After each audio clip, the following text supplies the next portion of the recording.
चाहते हैं तो आपको अपनी बुद्धि का प्रयोग नहीं करना, आपको अपनी युक्ति का प्रयोग नहीं करना, आपको अपने प्लान एंड पर्पस का प्रयोग नहीं करना, परंतु प्रभु का कलाम क्या कहता है कि परमेश्वर के विरोध ना तो कुछ बुद्धि और ना कुछ समझ और ना कुछ युक्ति चलती है, ना बुद्धि चलती है, ना समझ चलती है और ना कोई प्लान चलता है। Praise the lord, because God knows your creation. परमेश्वर आपकी क्रिएशन को जानता है, उसको पता है कि उसने अभिनव जेकब को कैसा बनाया है, उसको पता है कि उसने कलीसा के लोगों को कैसा बनाया है। इसलिए राजा दाऊद ज़बूर 139 में कहता है, तू मेरा उठना और मेरा बैठना भली भांति जानता है, मेरे मुख में कोई ऐसी बात नहीं जिसे तू पूरी रीति से ना जानता हो। जब हम अपने कक्ष में बैठे रहते हैं, अपनी जो है वॉकिंग चेयर में या मूविंग चेयर में हिलते रहते हैं और हम थिंकिंग करते हैं, तो उस समय भी परमेश्वर को पता रहता है कि ये व्यक्ति किसके लिए क्या युक्ति कर रहा है, क्या सोच रहा है।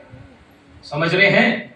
क्योंकि खुदा का कलाम कह रहा है, मैं नहीं कह रहा, राजा सुलेमान कह रहा है जो दाऊद का बेटा था, और वो क्या कह रहा है कि यहोवा के विरोध ना तो कुछ बुद्धि और ना कुछ समझ और ना कुछ अपनी सोच को अपने सामने रखें, अपने ईगोमेटिक नेचर को अपने सामने रखे हैं। तो इसीलिए कारण है कि आपकी तरक्की आपके जीवन में प्रवेश नहीं कर पा रही है। आपकी विक्ट्री जहां होनी चाहिए, आप वहां पराजय हो रहे हैं। आपका बिजनेस आप कर रहे हैं, लेकिन आप अपनी युक्ति पे चल रहे हैं, अपनी समझ पे चल रहे हैं, अपने विचारधारा से चल रहे हैं, इसलिए आपका बिजनेस सक्सेस नहीं हो रहा है। आप जो नौकरी को कर रहे हैं, आपकी नौकरी में आपका प्रमोशन नहीं हो रहा है। क्यों नहीं हो रहा है? क्योंकि आप अपनी समझ, अपनी बुद्धि कर रहे हैं कि मैं इसके साथ ये कॉन्स्पिरेसी करूंगी, मैं इसके साथ ये पॉलिटिक्स करूंगी और ऐसा करूंगी तो ऐसा हो जाएगा। नहीं, क्योंकि खुदा कहता है तरक्की ना तो पूरब से ना पश्चिम से, यहोवा की ओर से मिलती है।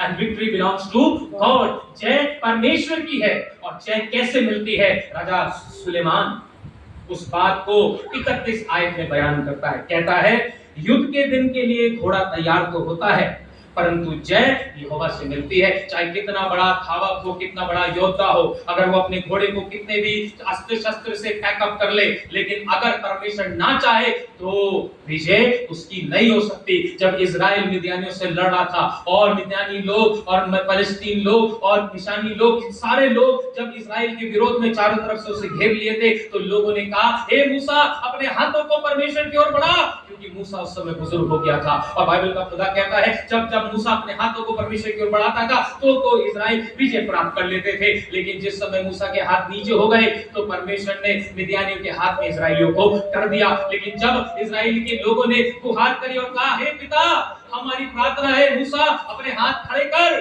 परमेश्वर की ओर, तो वो उससे युद्ध को जीत गए। कहने का ये तात्पर्य है मेरे चीजों, जब मैं और आप अपनी जीवन को प्रार्थना का रखते हैं, विश्वास का रखते हैं, संगति का रखते हैं और अपनी निगाहें परमेश्वर की ओर लगाते हैं, तो हमें विजय ऊपर से मिलती है। हालेलुया! हमें विजय परमेश्वर की ओर से मिलती है, ना कि हमारी युक्ति, ना कि हमारी समझ से। कि घोड़ा तो तैयार है युद्ध के लिए, लेकिन विजय यहोवा की मिलती है। Praise the Lord! आपके पास कितनी पैसा क्यों ना हो, आपके पास कितनी स्ट्रेटजी क्यों ना हो, आपके पास कितनी सारी चीजें क्यों ना हो, लेकिन अगर परमेश्वर आपके पास नहीं है, आपका संबंध परमेश्वर से नहीं है, तो आप अपने पैसे के बल पे, अपनी बुद्धि के बल पे, अपनी समझ के बल से आप उस विजय को प्राप्त नहीं कर सकते जो विजय परमेश्वर आपको दिला सकता है। Praise the Lord! मेरे अजीजों, खुदा का कलाम क्या कहता है? जब हम वचन में आगे बढ़ते हैं तो प्रभु का वचन क्या कहता है, मैं आपके सामने पढ़ना चाहूंगा। दूसरा इतिहास उसकी 20 की 15 आयत को कोई मेरे लिए पढ़े। वहां क्या कहता है? मेरा पहला पॉइंट है, जय का स्रोत केवल परमेश्वर है।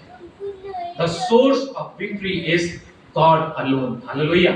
You can write down, the source of the victory is alone God. और परमेश्वर क्या कहता है, जरा पढ़ेंगे हम प्रभु के वचन से।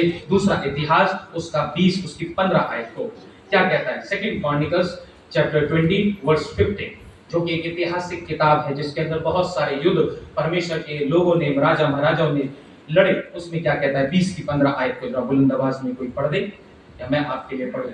जिस किसी को मिलता है, मैं चाहता हूं कलीसा सहभागिता करे, ताकि मुझे पता रहे कि कलीसा सो नहीं रही है, जाग रही है। 15 आयत उसकी 20 की 15 क्या कहता है? तब वे कहने लगा, हे यहूदियों, हे यरूशलेम के रहने वालों, हे राजा यहोशापात,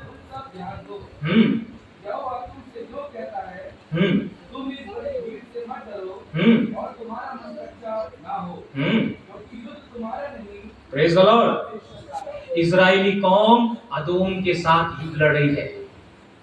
और अदोम देश एक ऐसा देश है जिनके लड़के, जिनके पुरुष जो है हट्टे कट्टे हैं, मोटे ताजे, और अगर एक तलवार का दाव मारा तो गर्दन धड़ से अलग कर दे, और ये डरे हुए हैं, भयभीत है। लेकिन परमेश्वर का भक्त यहोशापात उनसे क्या कह रहा है? क्या कह रहा है? हे इस्राएलियों, तब उसने उसकी 15 में लिखा है, तब वह कहने लगा, हे सब यहूदियों, यानी कि इस्राएलियों सुन लो।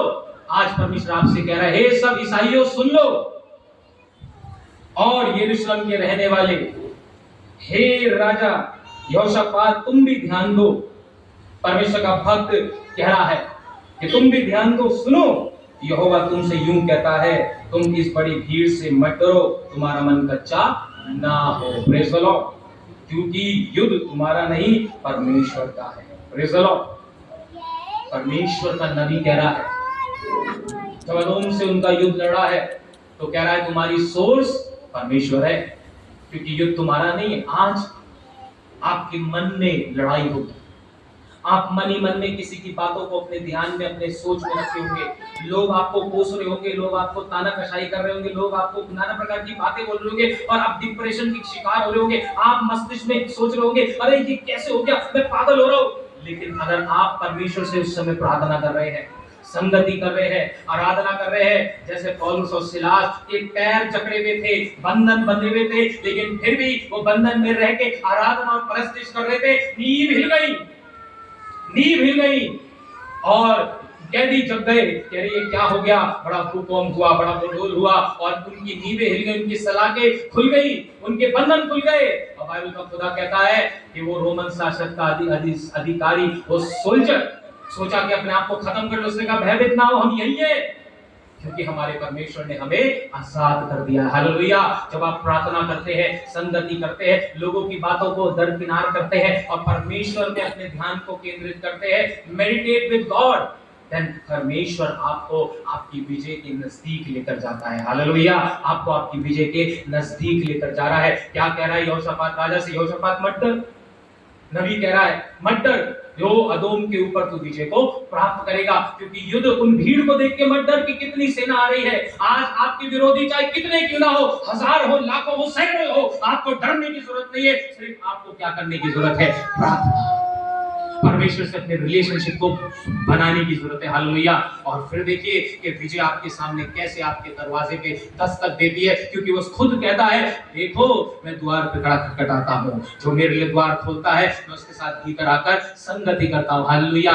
जो ज़कई था, एक नाटा आदमी था, जो पेड़ पे परमेश्वर यीशु मसीह को देखना चाहता था, जिसने चुंगी ले लेकर लोगों के जीवन में प्रहार किया था, उसके मन में जिज्ञासा उठी, वो यीशु नासरी को देखना चाहता है। और जब उसने यीशु नासरी को देखा तो खुदा ने कहा उतरा, नीचे आ जा, नीचे आ जा, आज मैं तेरे साथ संगति करूंगा, आज मैं तेरे साथ फेलोशिप करूंगा, क्योंकि मैं जानता हूं तू अब तक पाप में जी रहा था, आप पाप की जिंदगी जी रहा था, लेकिन आज मैं तेरे घर में उद्धार लेकर आया हूं, मैं खुद उद्धार तेरे घर में चल के आया हूं। इसलिए ज़कई आज से अपने जीवन को छोड़ दे, पुराने और नए जीवन को पहन ले। मैं जीवन तेरे पास चल के आ गया हूं, मैं तेरी विजय तेरे पास आ गया हूं। आप क्या सोचते हैं? वो बहुत खुश था, वो खुद एक बंधन में बंधा हुआ था, रोमन शासक अधिकारियों के बंधन में पड़ा हुआ था, उसको मजबूरन चुंगी का काम करना पड़ता था, क्योंकि वो एक टैक्स कलेक्टर था, उसकी नौकरी थी, इसलिए उसे मजबूरन नौकरी बजानी पड़ रही थी। लेकिन जिस समय उसने परमेश्वर का दीदार किया, परमेश्वर को आमने सामने इंटरेक्ट होता हुआ देखा, इनकाउंटर उसका भी जीसस हो गया, तो उसकी लाइफ ट्रांसफॉर्म हो गई। हालेलुया। और विजय, जिस पराजय को वो देख रहा था दिन प्रतिदिन, वो चुंगी भी ले रहा था तो बड़ी मशक्कत से लेता था, बड़ा दुख होता था, हालांकि उसे वो करना पड़ता था 3 तिया पाछा, क्योंकि उसको अगर वो नहीं करता तो रोमन शासक अधिकारी लोग उसको जीने नहीं देते, हो सकता उसको उम्र कैद दे देते, हो सकता उसको मार देते, लेकिन उसकी मजबूरी थी। लेकिन परमेश्वर यीशु मसीह ने ज़कई की मजबूरी समझी। थियोलॉजिकल एम्फसाइज ये है कि यीशु मसीह ने जब उसे देखा तो उसकी एक अंदर ईगरनेस को देखा कि ये अपने जीवन की लड़ाई में विजय प्राप्त करना चाहता है, ये मशक्कत कर रहा है, अंदर अंदर फुट रहा है, अंदर अंदर विचलित है, अंदर अंदर परेशान है, मैं इसके पास आकर इसको उद्धार दूंगा। और ज़कई से का उतरा। अगर थियोलॉजिकली इसको देखा जाए तो वो जो पेड़ है गुलर का, वो उसकी परेशानियों का पहाड़ है, वो गुलर का पेड़ ज़कई की परेशानियों का पहाड़ है, लेकिन यीशु मसीह उसके पास आकर जब खड़ा हो गया है तो उससे कहता है अपनी परेशानियों से नीचे उतर आ, मैं तुझे आराम दूंगा, तेरे साथ संगति करूंगा। और यही बात परमेश्वर कह रहा है कि विक्ट्री बिलोंग्स टू गॉड। युद्ध परमेश्वर का है, आपका युद्ध आज आपका नहीं है। आपकी समस्या आज आपकी समस्या नहीं है, आपके रोग आज आपके रोग नहीं है, आपके कष्ट आज आपके कष्ट नहीं है, आपके कष्ट परमेश्वर के कष्ट है। और जब आप अपने कष्टों को परमेश्वर के सामने लाके रखते हो विश्वास के साथ, तो परमेश्वर आपके कष्टों को उठा लेता है। इसलिए उसने कहा ये सब परिश्रम करने वाले बोझ से थके मांदे लोगों मेरे पास आओ, मैं तुम्हें विश्राम दूंगा। Praise the Lord. मेरे अजीजों, अगर आज विजय प्राप्त करनी है तो परमेश्वर से संबंध जोड़ना शुरू कीजिए, परमेश्वर से रिश्ता जोड़ना शुरू कीजिए। याकूब की पत्री 1 अध्याय उसकी 12 और 13 आयत गुजरा, हमको मेरे लिए पढ़े, क्या कहता है पढ़िए। हम समाप्ति की ओर जा रहे हैं। एक और पॉइंट, मैं 2 पॉइंट और शेयर करूंगा फिर हम समाप्त करेंगे। पढ़िए याकूब की पत्री उसके 1 अध्याय उसकी 12 और 13 आयत। मनुष्य जो परीक्षा में स्थिर रहता है